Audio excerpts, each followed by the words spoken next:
एक छोटे से गांव में एक लड़का रहता था, आरव। गांव हरियाली से भरा था, खेत, तालाब और ढेरों पेड़। हर सुबह जब सूरज निकलता तो हवा में मिट्टी और फूलों की खुशबू फैली रहती।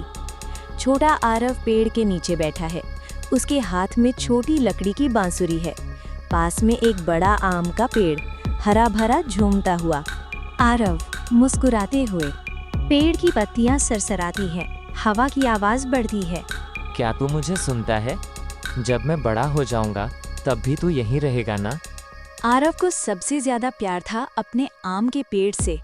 वो हर दिन उससे बातें करता, उसे दोस्त कहता। उसे लगता था ये पेड़ भी उसे जवाब देता है पत्तों की सरसराहट में। दृश्य धुंधला होता है, सूरज ढल रहा है, लेकिन कौन जानता था एक दिन वो दोस्त हमेशा के लिए चला जाएगा। वक्त बीतता गया, आरव बड़ा हो गया, पर गांव बदलने लगा। कुछ लोग शहर चले गए और फिर एक दिन गांव में आया एक बड़ा बिल्डर। पंचायत का मैदान, लोग जमा हैं। बिल्डर उत्साहित होकर, यहाँ कॉलोनी बनेगी, पक्की सड़कें, बिजली, स्कूल, सब कुछ मिलेगा। गांव वाले, अरे वाह, हमारे बच्चे अब शहर जैसे घरों में रहेंगे। गांव वाले खुश होकर, अब तो जिंदगी बदल जाएगी। सिर्फ आरव के दादा शांत बैठे हैं, सिर झुकाए हुए। आरव धीरे से, दादाजी आप खुश नहीं हैं? दादाजी गंभीर आवाज में, बेटा, पैसा जरूरी है, लेकिन अगर पेड़ कटे तो सांसें भी रुक जाएंगी।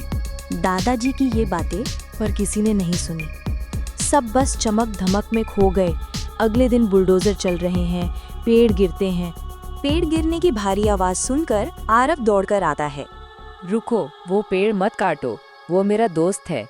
मजदूर लापरवाही से, साहब का आदेश है, सब काट दो। और फिर वो दिन आया जब आरव का वो दोस्त पेड़ भी गिरा दिया गया। आरव मिट्टी पकड़कर रोता है। वक्त और बीत गया। अब 18 साल का आरव था, जवान, समझदार, लेकिन दिल में दर्द भरा। आरव बिल्डर के ऑफिस में प्रवेश करता है। आरव गुस्से में बिल्डर को बोलता है, आपने हमारे पेड़ काट दिए, वो पेड़ हमारी जान थे, आपने सब मिटा दिया।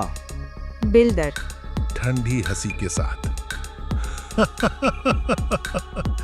अब यहाँ घर बनेंगे, सड़कें बनेंगी, पेड़ किसी काम के नहीं। आरव दृढ़ होकर, बिना पेड़ों के घरों में भी तो सांस नहीं चलेगी, आपने ये नहीं सोचा? बिल्डर कंधे उचकाता है। सोचने से पेट नहीं भरता लड़के। किसी ने आरव की बात नहीं मानी। धीरे धीरे गांव में गर्मी, धूल और बीमारियां छा गई। तालाब सूख गया, हवा भारी हो गई।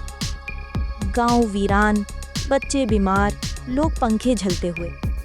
गांव वाली थकी आवाज में, अब तो खेत भी सूख गए, न पानी न छाव। आरव पेड़ की जगह देखता हुआ, काश मैं कुछ कर पाता। तेज हवा और बारिश की आवाज।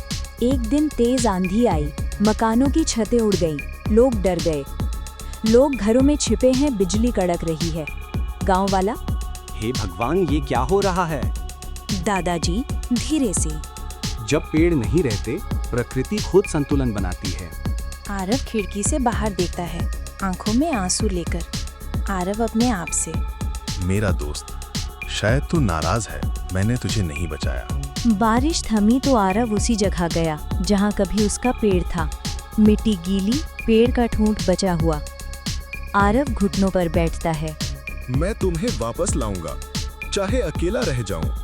और अगले दिन से शुरू हुई आरव का एक नई कहानी। आरव मिट्टी खोदकर बीज बोता है। आरव ने गांव के बच्चों को जोड़ा। हर रविवार सब मिलकर पेड़ लगाते। बच्चा, भैया, इस पेड़ का क्या नाम रखेंगे? आरव मुस्कुराकर, इसका नाम रखो आशा। बच्चा, और ये? सांस, क्योंकि ये हमें जिंदा रखेगा। पहले लोग हंसते थे, फिर धीरे धीरे जुड़ने लगे। हर घर के सामने अब एक पेड़ था।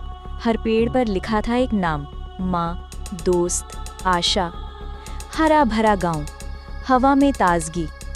दादाजी आंखों में नमी लिए, तूने हमें हमारी जड़ें लौटा दी बेटा, आज ये गांव फिर से सांस ले रहा है। आरव मुस्कुराकर, मैंने बस अपने दोस्त को वापस लाया दादाजी। सूरज की किरणें पेड़ों के बीच से चमकती हैं।